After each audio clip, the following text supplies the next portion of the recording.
Hello everyone, this is Paul Zarling and welcome to this video presentation of how to protect yourself from being compromised and financially abused. This is going to be the latest intelligence on identity security and consumer privacy. For those that maybe this is the first time you're hearing me speak, I have got about 20 years of leadership and business development for private and publicly traded enterprises. My grad degree is from Marquette and my undergrad degree is from Martin Luther College. And I had a little bit of fun recently in 2020. I know there's a lot going on, but I did learn to scuba dive. The picture on your left is a Cessna plane that had too many drugs in it, so now it's about 60 feet down and full of a reef. And near a reef wall, where you see me on the picture on the right playing with a sea spider. So there's some fun just trying to get the best out of life. And I'm really thankful for my family. That's a picture on the left.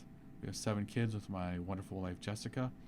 And there's a picture of our team on our right. And that's actually a little outdated. We've added some more team members. We'll actually update some of those pictures later on in the year. We're kind of in the middle of tax season right now. It's incredibly busy working for you guys. So we appreciate that. But let's get into the topic at hand. And here's what we're going to cover. We're going to cover who these hackers are, what tactics are their favorite, how they're using the COVID-19 pandemic to find new victims, actually even some re-victims. Identifying and preventing elderly financial abuse when it comes to personal information. How worried should you be about home title theft? There's a lot of ads that you see on AM radio or the internet. How do we want to address that? How should we feel about that? And what do you want to do about it? And then, while you're going to see a lot of concerning information, I do want you walking away with your toolkit of how to take care of yourself. So it's going to have a proactive toolkit and a reactive toolkit. Plus, I've got some helpful tools for self-assessment quiz along with a glossary. So all those will be linked in the comment section of this video. So why do we do this? You know, why would a financial planner, why would an investment management company, why would we even address this, right? You know us for a true holistic system, which incorporates taxes, estate planning, Social Security, Medicare, adaptive investment management system, and insurances. We put all of those together. That kind of makes us unique in the marketplace. So why do this? And the key is we need to help you keep your information safe. We do our best on our end to keep your information safe, but we want to help you do that so you can kind of keep the hackers at bay. And the key things I want you to take away from today is, really to minimize your risk, monitoring your financial health, and managing the damage when you're compromised. So that's why we do this. Is all those financial puzzle pieces carry along with it a lot of information, and we want to keep that information safe. So the hackers go after an easier target versus yourself. So it's all part of helping you secure the financial confidence you deserve. And remember, the hackers are going after 15 pieces of information. Some or all of it. Doesn't have to be all at one time, but they're really just looking for your name, address, phone number, date of birth, social security number, passport number, credit card numbers, bank account numbers, email accounts and password history, insurance accounts, employment and education history, social media accounts, and driver's license number. And if they get all of it, it's obviously hitting the lottery for them. If they get some of it, they can take other pieces of information from someone else and create a synthetic identity. So it's not a matter of if, but when you're hacked and how you handle it. And so we're going to give you the tools on how to handle that. If you want to click on that map below, that'll actually show the real-time hacks going on. I'll put that link in the comment section as well. And the reality is, the fast facts are 1 in 15 people become victims of identity fraud. Over 1 million children become victims of identity crimes each year. Senior citizens suffer the highest median loss of all fraud cases. People aged 30 to 39 are more likely to be targeted for identity theft. And identity theft topped the list of consumer protection crimes reported to the Federal Trade Commission, closely followed by imposter scams. So that bottom bullet point right there is 40% of what they deal with on a day-to-day basis. And if you're wondering why it's such a big deal, well, it's big business. $16.9 billion in total identity fraud losses. That's both business and consumer. You've got $3.5 billion in consumer losses due to fraud. Cybercrime is more profitable than the global illegal drug trade. And just to fight that, you're looking at 521,617 cybersecurity current job openings and just under 1 million in total employed in the cybersecurity workforce. So who are these hackers? Maybe you've heard the term black hat, gray hat, white hat. It really comes from the old Western movies where the bad guy was wearing the black hat, the good guy was wearing the white hat, and then we've added the gray hat in between. So the black hat is just what you think it is. It's an individual who's trying to force their way into your life, whether it's through a system hack, a network hack, and just trying to inflict as much damage as possible. Typically, organized crime, small crime, big crime, or even state-sponsored actors are behind it all. White hats to the far right of the screen are the good guys. They obviously have the same type of skill set, but they are employed by governments or private companies and act as ethical hackers, using tools and techniques and methodologies to help an organization secure their information systems. Gray hats in the middle, they're kind of the double agents. Sometimes they're black hat, sometimes they're white hat, depends on, I guess, who's paying the most. It's really interesting on how they work. But those are the three that are out there. And if you're wondering where they are as far as geography is concerned, really 7 countries have the majority of hackers. China's got about 41%. USA has 10. Turkey 4.7. Russia 4.3. Taiwan 4.1. Brazil 3.3. And Romania 3.3 as well. I don't know that there's a surprise there for any of you that have backgrounds in this. For those that don't, some people wonder about what, Eastern Europe. Well, some of those countries have the fastest internet connection. So we had friends and family traveling over there, and I said, just be careful. The person that's at the cafe next to you with a laptop could be doing things for good, could be doing things for nefarious reasons. So that just goes to show wherever you travel, and it doesn't matter where, we'll have a toolkit for you on how to secure yourself, so you're not an easy target for those interested in getting after your information and compromising you financially. I'm going to get into some of the biggest hacks in 2020. Maybe you've heard about this in the news. It's still going on. It's almost like the sweater thread that starts unraveling everything. What is known at the time is Russia and China at separate times attacked SolarWinds. And SolarWinds was used by the Department of Energy, Department of Commerce, and Department of Treasury. Hacked into those systems, mostly for intelligence gathering, but all at the same time, I don't think any of us feel great about certain agencies of the government being compromised by either of those countries for nefarious reasons. And then if you think about on the private side, Microsoft, Intel, and Cisco, which are some household names in the technology area, which created something which, man, really compromised. As a matter of fact, the president of Microsoft had said when they tried to calculate things, how many engineers could actually pull this off, they figured more than 1,000. So that just goes to show the scale of what went on to accomplish this task. Here's one you may have heard about. This one could have been so much worse. This was where a hacker attempted to poison a Florida water supply. This one was near Tampa. Thankfully, there was a supervisor that was quick to act and override the system so that the amount of chemicals, particularly in this sense, lye, was at the right level for a healthy water system versus 1,000 times more, which would have poisoned a whole lot of people around the area. Other notable hacks, we talked about Microsoft. They had one with 250 million records. Twitter, this one was a spear phishing attempt for both Bill Gates, Joe Biden, Elon Musk, Joe Bezos, and Barack Obama. For those unfamiliar with spear phishing, it's in our glossary. That's just a high target attack, just like spear phishing when you're in the ocean or if you're in a lake going after a big target.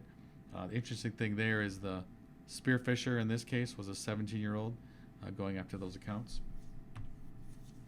In the age of a pandemic, Zoom or digital video became a tool that everybody used. They were compromised. 500,000 passwords were hacked. Estee Lauder had 440 million records ranging from addresses, emails, and credit cards. MGM Resorts, same thing. Not only did you go to Vegas and lose money at the casinos, but then your information was compromised with 142 million records. Google, December 14th, not too long ago, a couple months, 70 million users with the December 14th outage. And then T-Mobile, it was so bad, they didn't even report the numbers. So if you're a T-Mobile user, sorry, you may want to consider somebody else. They're still working on how to keep things secure. The key takeaway I want you to walk away with is hackers are going to attack you individually and also those you trust with your information. So that's why you need to be alert at all times for who's got your information and how they're using it. So let's get into some of the favorite scam tactics they have. They love phishing. So phishing is just using email and sending out who takes the bait. It's an oldie but a goodie, still effective by a wide margin. Smishing is just phishing but using a text. I'll get into some of those. And then you'll hear a vishing, which is just phishing with a voice phone call. So smishing, phishing, and phishing are all related. And I already talked about spear phishing, which is a trusted sender to a well-researched target to induce information. That was the Twitter one. They'll use fake profiles and photos, secrecy, coercion, and persuasion, fake credentials, fake photos. So all of these things will be a scam tactic. So be on your guard. Just look out. So a couple of tools to use. I used this last year, but still applies to any phishing with email. Just be aware of things that just seem off with unexpected attachments, inconsistent URLs, something that doesn't look right, maybe an email from an important person, signs off with no name. Just be aware of that. Here's some smishing examples. The first one, you owe Medicare rebates in excess of $200 to reclaim. Please visit this. Medicare doesn't reach out to you in a text. And then the IP address just looks a little fishy, doesn't match up with Medicare. Here's one you see a lot with shipping. Emily Port noticed about the USPS package 6A6 3R5 from last June. Proceed to this link. Again, this link doesn't match up, and it might not even be from a number you know, and then it could be a package you didn't even order. So just be aware of that. Here's one from Visa. Hey, we've got a check for you, but notice the subject line over here is really wonky to use from Visa. Don't call those numbers. Thank you for being a loyal customer and paying your last month's bill on time during these hard times. You deserve this gift. First of all, we don't know who this is.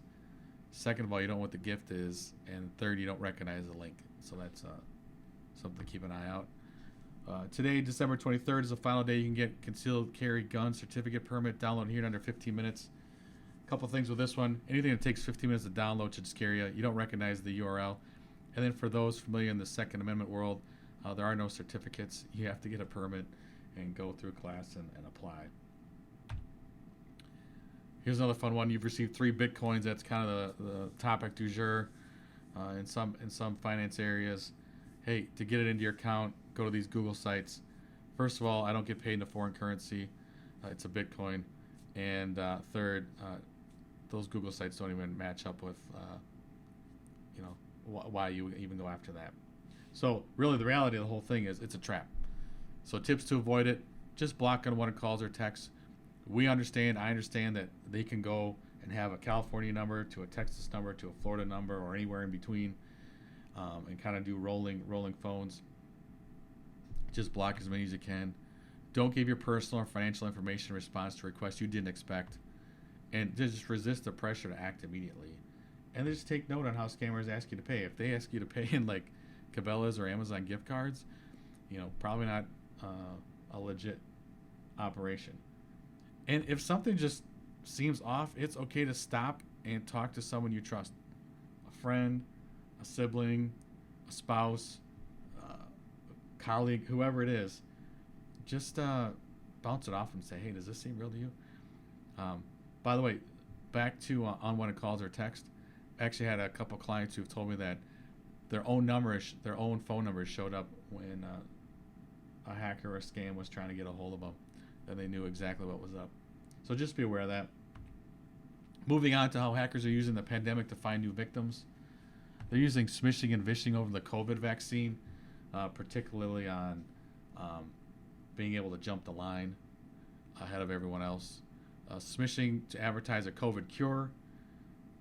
There's vishing on COVID insurance for home testing kits. And because some people have fallen on hard financial times, there could be vishing or voice calls on debt consolidation offers, kind of take advantage of someone's vulnerability, emotional state. There's also smishing or vishing on contact tracing to release your social security number, which you never do. Don't do that. Also, calls on fake biotech companies with the approved vaccine. And they're even taking advantage of calling or texting on suspending benefit payments, whether it's for your pension, whether it's for Medicare or Social Security, whatever it is. All of those are in play. So, again, those are traps. Don't respond to calls or texts from unknown numbers or any others that appear suspicious. Don't share your personal information via email, text, over the phone. Be cautious if you're being pressured, share any information, or make a payment immediately. Scammers are often using spoof phone numbers to trick you. And just remember that government agencies will never call you to ask for personal information or money. It's always going to reach out in a letter format, typically. Never click on the links. And then if a friend sends you a text with a suspicious link that seems out of character, hey, just call them to make sure that they weren't hacked as well. Just be aware of that. And then, unfortunately, always check on a charity. There's charity websites you can look at before donating. And unfortunately, there's a lot of scams that are out there doing that related to COVID. So just be aware. Moving on to how to identify and prevent financial abuse targeting seniors. Here's the top 10 scams. Medicare and insurance, I don't think that surprises anyone there. Counterfeit prescription drugs, that can be dangerous. Funeral and cemetery scams, where you end up buying a plot of land that doesn't exist, or they just scam you out of the money for a plot that does exist. Fraudulent anti-aging projects. I know everyone wants to look youthful, but be aware of those. We already talked about email phishing to update your personal information. Telemarketing on a pigeon drop, fake accent, or charity scams. We talked through some of these already because of the pandemic. Investment schemes or inheritance money, they'll reach out. Homeowners or reverse mortgage. You won the sweepstakes or the lottery. And then this one I've seen actually happen twice in the last year. The grandparent heartstrings. It works like, hey, grandma, it's me. Do you know who this is? And they imitate a granddaughter. And the grandma just wants to help and releases a lot of information, and all of a sudden $5,000 is gone that they're not going to get back for a long time, or maybe not at all, depending on how the crooks ran away with it. So how to prevent it? Let's talk about that. Here's the big 7 tips. Always question the company's claims or motives, however you get it, whether it's an email, a phone call, a text. Never share your personal or financial information over the phone. Don't buy anything from solicitors over the phone. Get on the do not call list. You can go on to donotcall.gov. I'll have a link for that later. Remember, you may be at risk from those close to you. I wish I didn't have to type that one, but there are instances where, their family member or close friend came under tough times and decided to take advantage of somebody. Monitor your credit card and bank accounts. I'm going to show you how to do that, and make sure your computer doesn't have any viruses lurking. I'm going to show you how to do that as well. The other one that we want to talk about is how worried should you be about title theft and fraud. It's interesting, right? You hear about FBI reporting, 10,000 victims in the last report, 56 million in losses. CoreLogic reports 12.4% increase in mortgage fraud, and perpetrators can sell your property, take rent payments from renters, and default on your mortgage or run up your utility bills. But we do need to clarify things. I don't want you to be deceived by lingo or slick ads or half-truths. Mortgage fraud is not title fraud. If someone lies on a mortgage application, that's a totally different thing. To try to get a mortgage, that's mortgage fraud, not title fraud. Then title insurance is a one-time purchase you make protecting you or your heirs against any claim or validity. And there's 2 types. Lenders protect against their own loss, so they're protecting themselves. And there's owners, which protects the owner. So as long as you have owners, you should be in really good shape. Most people do. You're welcome to check with your home insurance provider to make sure that you have owner's title insurance. Title lock insurance is not insurance. It's just a monitoring service. I'm surprised they get away with saying it is insurance, They will alert you, but they will not help you fix any fraud. So in summary, owner's title insurance provides a service that you can save a substantial amount of money, time, and effort and help you fix things, while the other one just provides an alert service that really can't help you recover anything. So just be aware of that. And please ensure you have owner's title insurance, and it's really up to you if you want to have the title monitoring insurance. So I wanted you to be aware of that, just so you're not hooked into something you really don't need to be.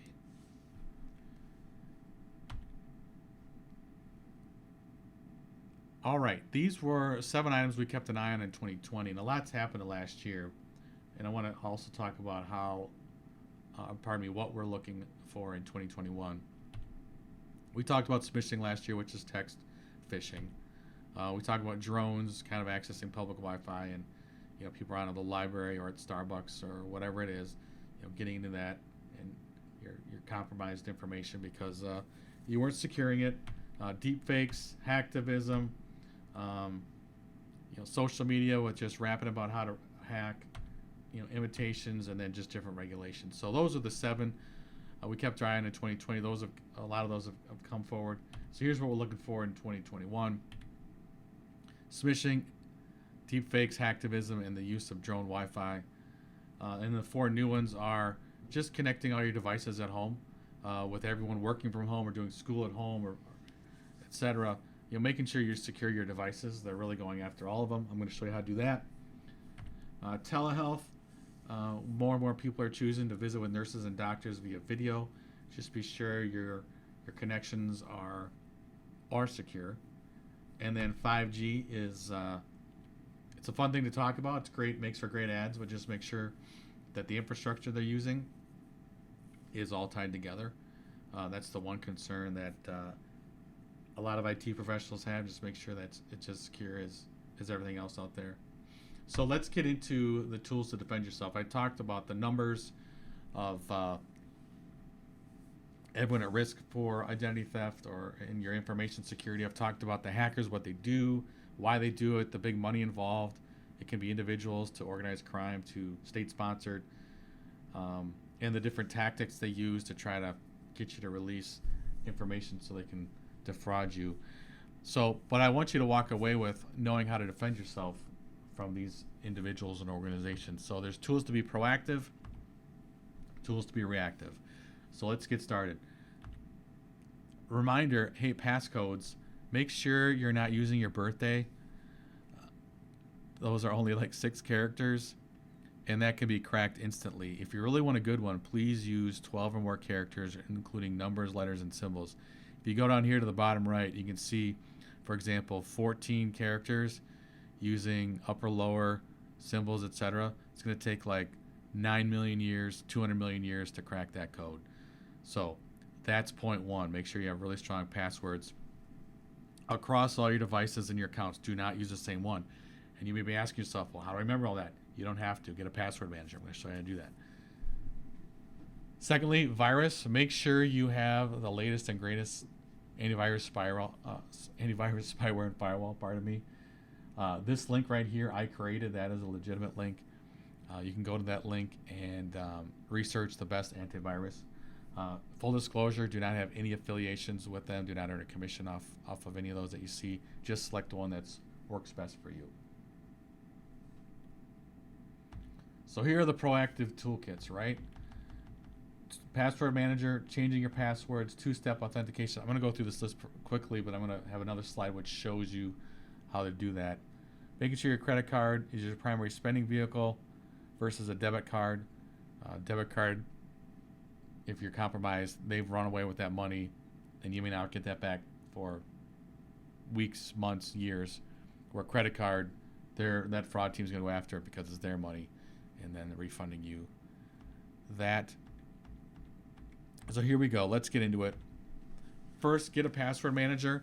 That link right there I created, the tinyurl.com/cf1-passwords. That'll go through all the different password managers. I myself use Dashlane. Doesn't mean you have to use Dashlane. There's a number there that are really good, so go check those out. I'll have that link in the comment section. Use two-factor authentication. You can do it a couple of ways. One, they send you a text to your another device like a phone or a tablet, or you could use an app that has an authenticator on it. Secure your smartphone. Please don't use your birthday as your 6-digit code.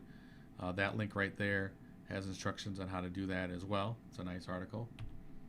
Secure all your connected devices. A lot of people have smart homes, whether it's TVs, computers, smartphones, even thermostats or garage door openers, or HVAC systems. Make sure you're secure all of those. That link can show you how to do that. Set up a Google alert in your name. You want to know if anything's happening regarding you, so that's how to set up that. You can order your free credit report. You can do that once every 4 months.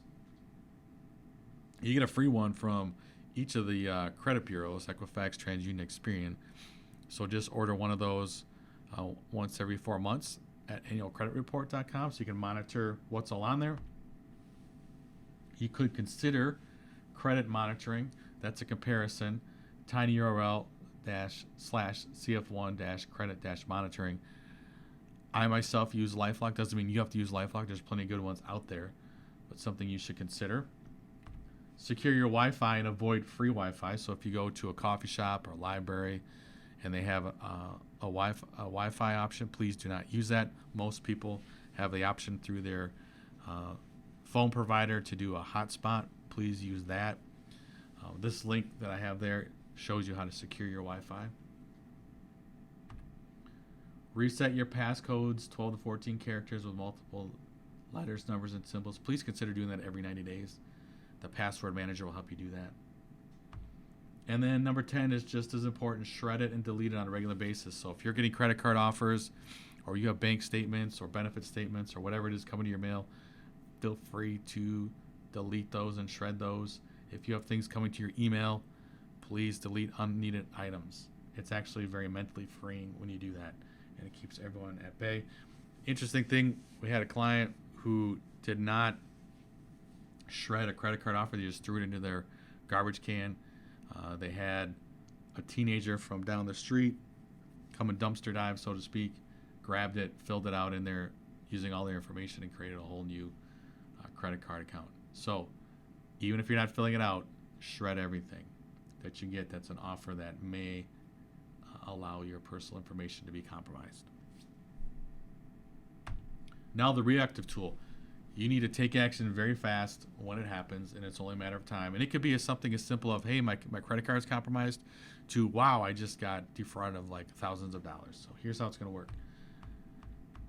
You're going to have all the information for the Federal Trade Commission, your credit card agent, and the credit agencies, Social Security, your local sheriff, bank info, credit card info, United States Postal Inspection Service, changing your PIN and passcodes, and reporting robocalls. So here's how it works. Here is all the information, numbers, and websites for all the credit bureaus. Here's the information for the FTC. Their identitytheft.gov site is very, very good for helping you when you've been compromised. There's making sure you know your local sheriff or police department. Social Security, if you feel like there's been Social Security fraud. Same with the U.S. Treasury. There's a do not call number. USPS, in case you feel like something came over the mail. There's, for those that live in Wisconsin, here is the Wisconsin version. And then make sure your phone and credit cards are all listed. So this is who you want to have. So when it happens, steps are: place a fraud alert with the companies you know fraud occurred. Then call the credit bureaus. Get your credit reports. You do need to report the identity theft to the Federal Trade Commission. Those three things together, you can file a police report with your local police department, and they'll walk through everything. So, like I mentioned before, identitytheft.gov is a very, very good resource and a recovery plan for when you are a victim of identity theft. A couple more bonus tools I'm going to have for you guys. There's a personal identity theft risk assessment. It's kind of a quiz you can take on your own time. I'll have a link to that. How well are you doing? And then I have a glossary for all the different definitions you may have heard me talk about, or things you hear about when you're reading different articles or hearing things on the radio or TV. So those will be great. If you have questions, let us know. Send them in. We're happy to help you out. How does client first keep my information safe? Well, we have a password manager for all of our team members. We use Two-Factor Authentication, the latest and greatest in antivirus. Really good encryption. Takes a long time to hack that. And then all of our service providers that we use, where our information is stored, has the latest and greatest in their own organizational control regarding information security management. So the key takeaways from today: we wanted to help you minimize your risk of exposure, right, by using different passwords and avoiding sending sensitive information across unsecured networks. We want you to monitor your money and credit scores, check your credit, banks, and benefit and medical accounts, scrutinize every transaction. And then we also talked about how to manage the damage if you are compromised, how to notify the authorities immediately to create an identity theft report and begin to recover your losses. So take home your toolbox filled with your contact sheet. You got your proactive part and your reactive part. Like I said, all these will be available on our website, so check it out. Make sure you take the quiz and study up on the lingo. And just a reminder, why we do this is really to help keep your information safe. So if you're a client, know you're in good hands, and we got your back. If you're thinking about being a client, just knowing how we operate. But regardless if you are or aren't, please use the proactive and reactive tools to help yourself safeguard all your information. So I want to thank you for the opportunity to walk through this topic. We appreciate you taking the time and being with us. So we want you guys to have a great day. We look forward to helping you with all your financial needs. We're really around to help secure your financial confidence. If you've got feedback for us, just let us know. Send it on as well. So we'll flip through here. Next up, we're going to have estate planning with attorney Rob Milik. He's a fun guy. His undergrad is at Swarthmore and then law degree from Penn State. And he's got some do's and don'ts for estate planning. It is tax time. We have our tax preparation special, so we look forward to seeing you this year. You can go to that link below and learn more about our team. We are going to be moving after tax time, late spring, early summer. So for those that are familiar with the area, we're going to redo that north entrance. So it's going to look a little different, but we're not going to be upstairs in the second floor. We're going to be on the north entrance, first floor. So keep an eye out for that near Memorial Day. We look forward to seeing you. We have a new team member. Heather Herbst joins us. She loves to visit national parks, enjoys making her own lasagna, loves Moscato. She's from Hartford. She's doing a great job for us, so you'll see her around with Sarah when you come to our office. And if you're not sure on how everything fits together for your financial picture, you're always welcome to schedule a no-fee initial consultation and see how we can help you do that. So you're welcome to get a hold of us, 262-335-1700. And that's it. Have a great day. We look forward to seeing you around. And remember, hey, keep your information secure. Thank you.